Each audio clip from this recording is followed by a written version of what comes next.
Hello Anderson County, this is Brett Sanders, Vice Chairman, Anderson County Council, recapping August the 16th council meeting. Fairly quick meeting tonight. We had a couple third readings. We had one deal on the recodification of our book of ordinances, and I know that we've discussed that in the past, but it was like 22 years old, and it's going to bring it up to December of 2020. So any new ordinances, things that have been changed will drop off or be some new classifications, and that'll be through December 2022 again, like I said, and there'll be some updates as we move along. We also had projects for the industrial park. Anderson County had 6 and Greenville County had 4 projects, and that's just to allow companies, manufacturers to take advantage of any state or federal or local incentives, and again, that's a reciprocal relationship with Greenville County. Greenville sent their thanks, and we'll get 1% of the tax revenue generated on their projects from the Greenville side, and likewise they'll get 1% of anything that Anderson County puts into Greenville Park. We also had a zoning change on third reading to do change a parcel off of Highway 76 near Arthrex, or actually I think the property adjoins Arthrex, and I think they're going to be doing, I think it can be announced now, but they're talking about doing some multifamily housing there, and it went under ISI, so they'll have to be some type of commercial there as well. We also had a third reading on the speed hump ordinance. Basically, that was just to bring Anderson County's ordinance to actually match or be the exact same as the state, so you don't have any differing views on terminology. So that one passed third reading. Second reading, we had the Project Triangle, which is a significant project that will be hopefully announced to the public very, very soon. It was a $200 million investment and was going to create 350 new jobs at I think an average salary of $30+ per hour.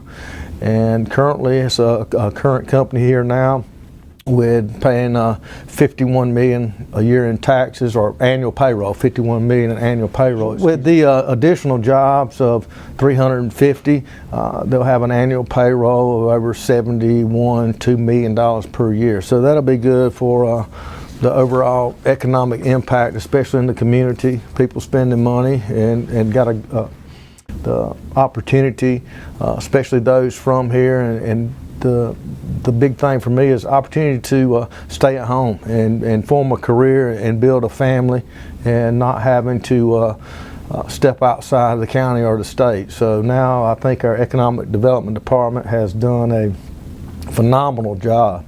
I mean, now that when I got out of school, there wasn't many opportunities. You either moved out of state or you started your own business. But now things have changed, and I think the county is growing in a proper direction. And we have a diverse economic community around here.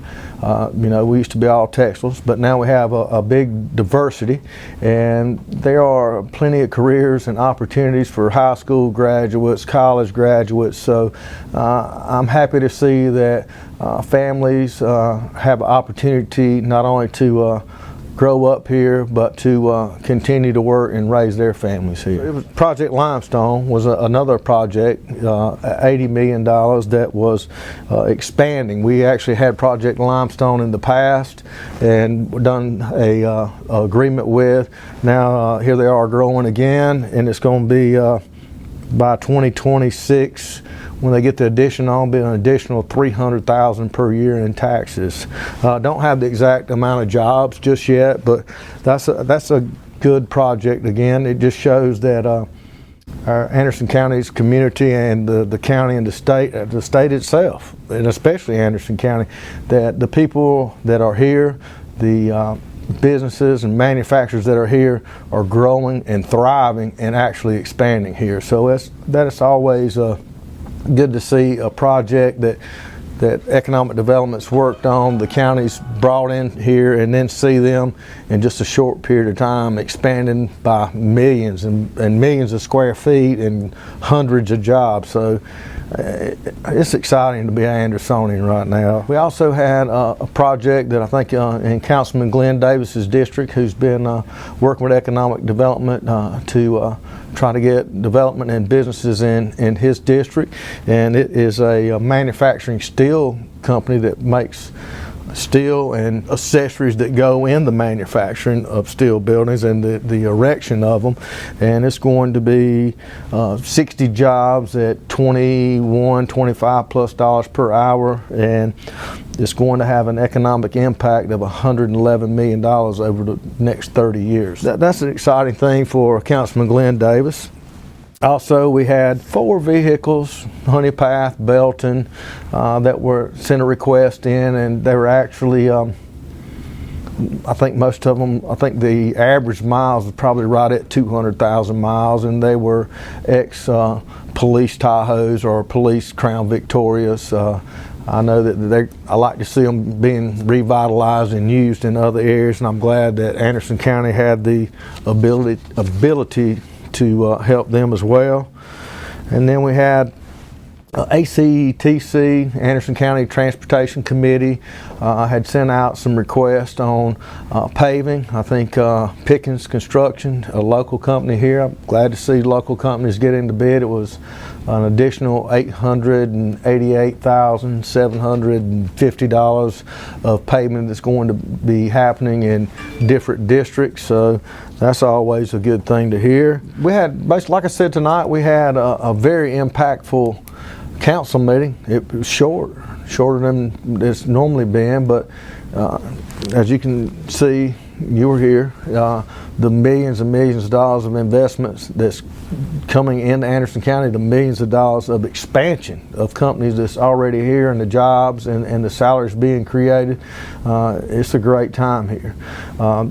Another thing was the Dixie Youth World Series. Brought in people from 9 different states, and was a huge impact on restaurants, hotels. We also had the Bassmasters High School Championship, fishing championship. And as I think Chairman Dunn said in the council meeting, I've had more people ask me about or comment to me about that than the actual Bassmaster. I guess it's because of the different communities and things that are involved, and local fishermen here, and would like to congratulate the team from Wisconsin that came down here and took it home, I think, in the final little bit of time, in the final hours. And thank you very much. Appreciate everything. Appreciate you watching. Get out, get involved in local politics. Come by and sit through a council meeting with us. Thank you.